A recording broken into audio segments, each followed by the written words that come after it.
Today, I'm going to show you how to make a lighting system, just like the one you're seeing here, with a day and night cycle. I will be providing all the assets in the description below. And anyways, let's get into the video. Good morning or good night to those who are watching. Today, we're going to be doing a lighting tutorial. So there's really not much to this. The main thing, we need to import the sprites, and I have those linked in the description along with every other art asset I'm using in this series. So the first one being the torch, which is an animation. It'll import as a sprite sheet, so I'm going to re-import this here just to show you. So this is what it'll look like, and you'll just hit edit, and then go to image at the top, convert to frames, 5, 5, 16, 16, and then convert. Then the next sprite we need to import is the light cutout, which this is just this right here, and it'll import just like that. Make sure you set middle center for the origin point, and then on the torch towards the bottom, and then set the collision mask to equal a square around it. So now, we need to create a new object. Call this O lighting, and we're gonna make a create event in this. And we are gonna say lighting surface equals surface create 0. Oh, sorry, room width and room height. And that is it. Next, we're gonna just copy that and go to the step event, paste that in there. But right above it, we're going to say if not surface exists lighting surface, then we are going to set it. So the reason why we're doing this is because surfaces in GameMaker are just extremely volatile, means they will just randomly disappear. So you constantly have to check if it doesn't exist, then to create it before it tries to access it or use it or draw it. And why we're doing a surface is because we want everything to be rendered to a surface, then applied on top in the game world. Because it's not necessarily going to be something that's fully visible. It's going to be translucent to show cutouts in a dark surface. So yeah, we're going to start off by doing actually copy this, and we're going to put this in a draw event.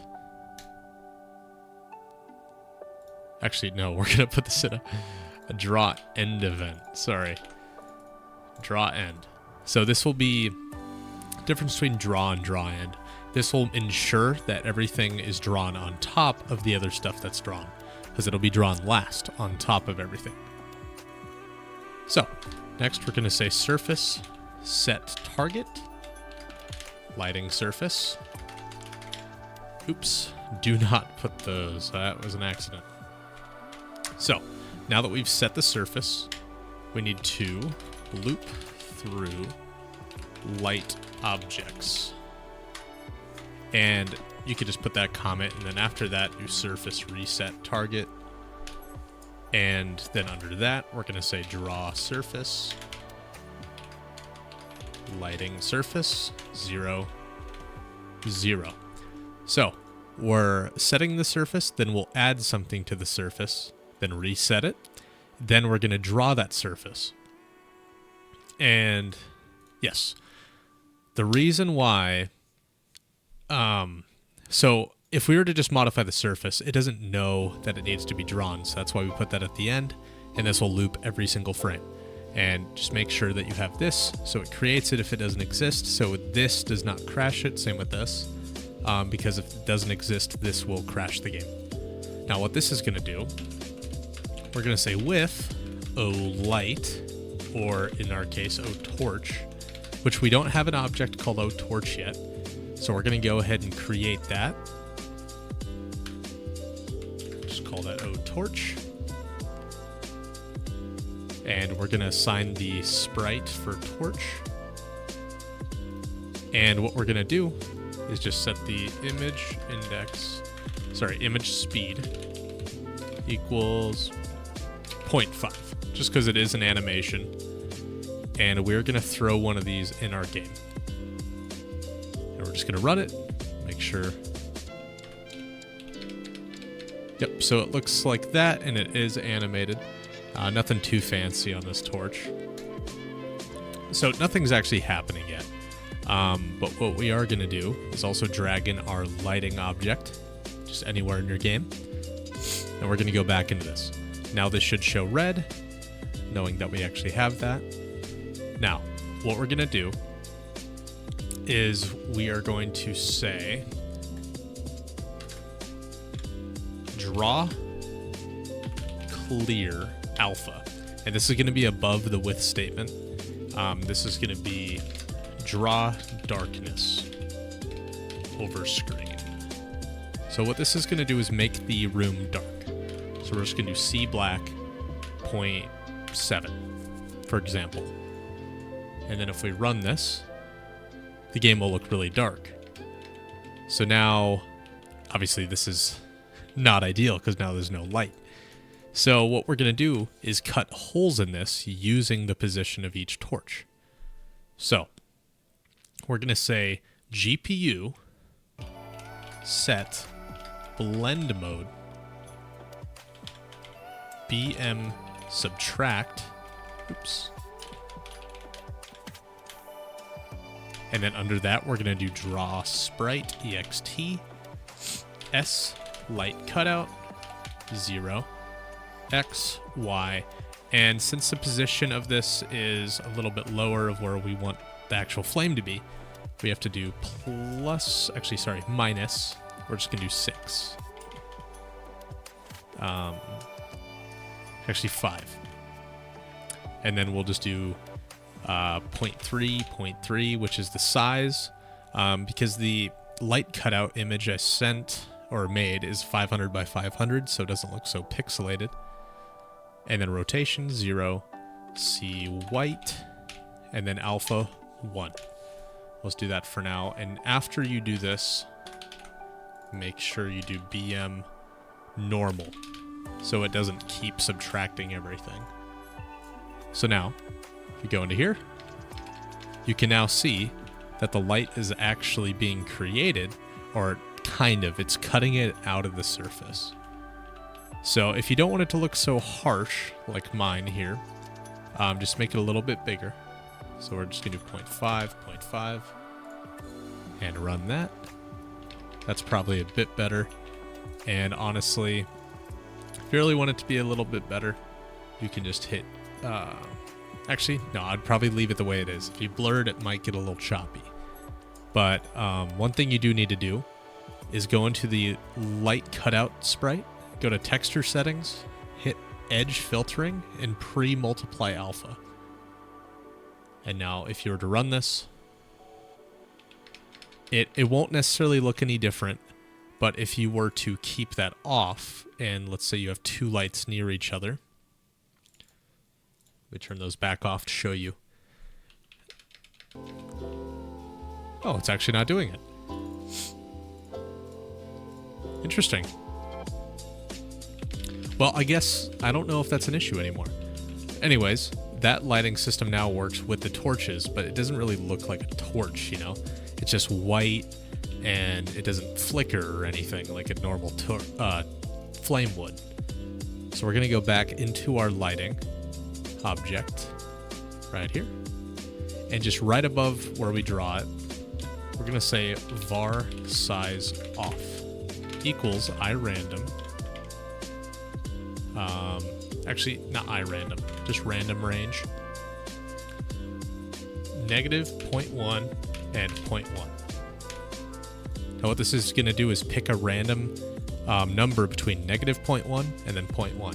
So it's going to be anywhere in between that, and then we're going to apply that size off to this 0.5. So 0.5 plus size off, and 0.5 plus size off. Now if you run this again, it will be flickering like crazy. Yeah, that's a lot. So just do 0.0, 0.05. That might be a good number.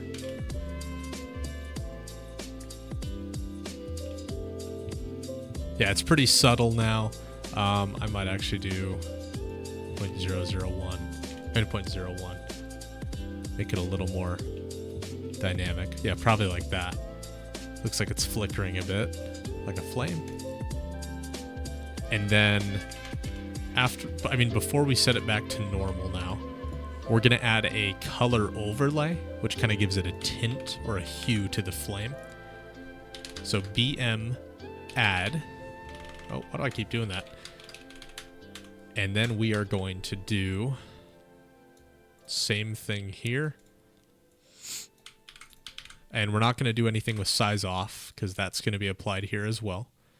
And then we are going to set the color. So we're going to make another var. Color equals, we're just going to say C red for now.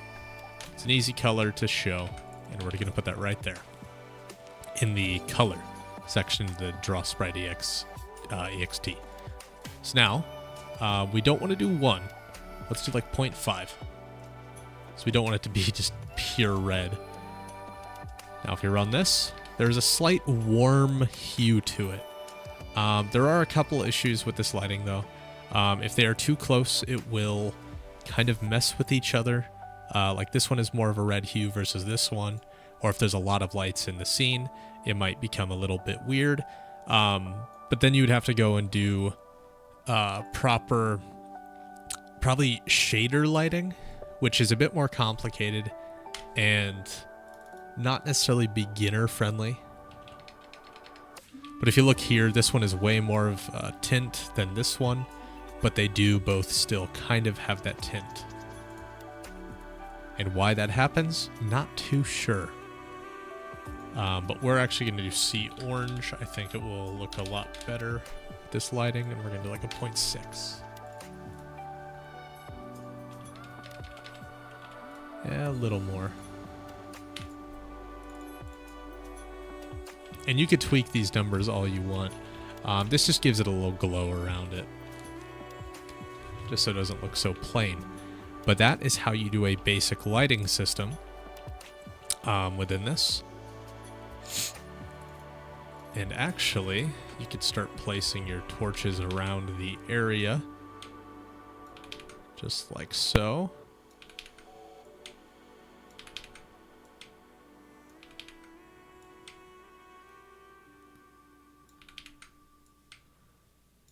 Place just a couple of these.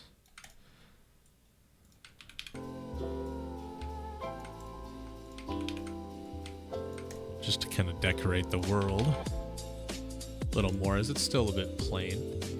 But now if we run the game, we are looking at proper lighting. It doesn't look bad necessarily if the hue isn't working. It's just kind of a small feature if you want to add it.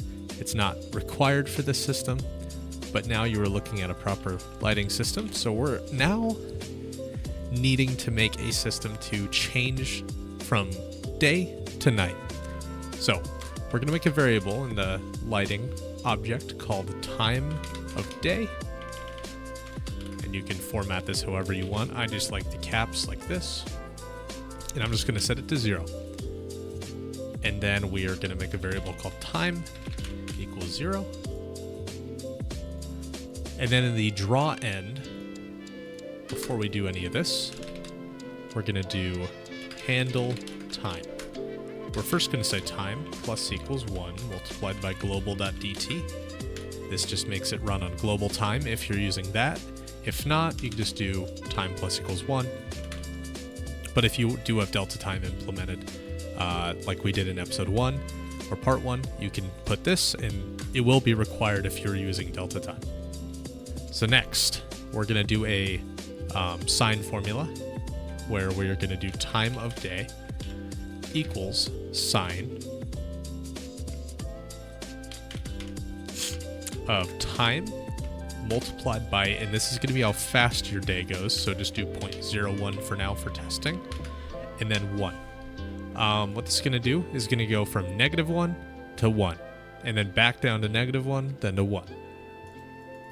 So the days will be twice as long as night. And what we're going to do is say clamp time of day. Minimum is going to be 0. Max is going to be 0.8. So that's going to be the darkest the world can get. And we're also going to say time of day equals clamp of time of day 0.8. 0 being the brightest, 0.8 being the darkest. Then we're just going to take this time of day value and put it right here where it draws the darkness over the screen, and that's going to be the opacity. So now, if we just go right here, we should be seeing the daytime properly being measured, and day should be twice as long as night. And then it should switch back just like that. And it's a nice transition. And if you want your days to be longer, you just change this value here, and we're actually going to make a variable for this. Day speed. Or day-night speed. I'm going to put 0.05. Oh, sorry, 0.005 or 001. So it's going to be 10 times slower, and we're going to multiply it by there. Day-night speed. So now if we go and run this game again, it will slowly transition into nighttime now. Now, it still doesn't necessarily look that good when it's nighttime because it's, you know, it's just drawing black over the screen. Let's say we want to change some of the colors it's drawing. Normally you'd handle this with shaders, but I will show you a simple way to go about doing this. So if you go to the create event here, we are going to make a variable. First, I'm going to make the comment here called colors. And we're going to say day color equals, and I'm going to put this in an array just so it's a bit easier for me to understand. It's going to be the RGB value. So R, G, and B, kind of like that. We just need the color values of our color we want the hue shift to be at night. So let's do a RGB picker. I'm just going to grab a bunch of this stuff here. So RGB picker, here we are. So for nighttime or daytime, we want to do more of a yellowish kind of bright, probably like a greenish yellow. All right, right here. So this is going to be 255, 255, 201. So 255, 255, 201, just like that. And then the nighttime color, which we're going to do more of a purplish hue, and we want it to be darker. So like a purplish black. Right around here, 60, 22, 93.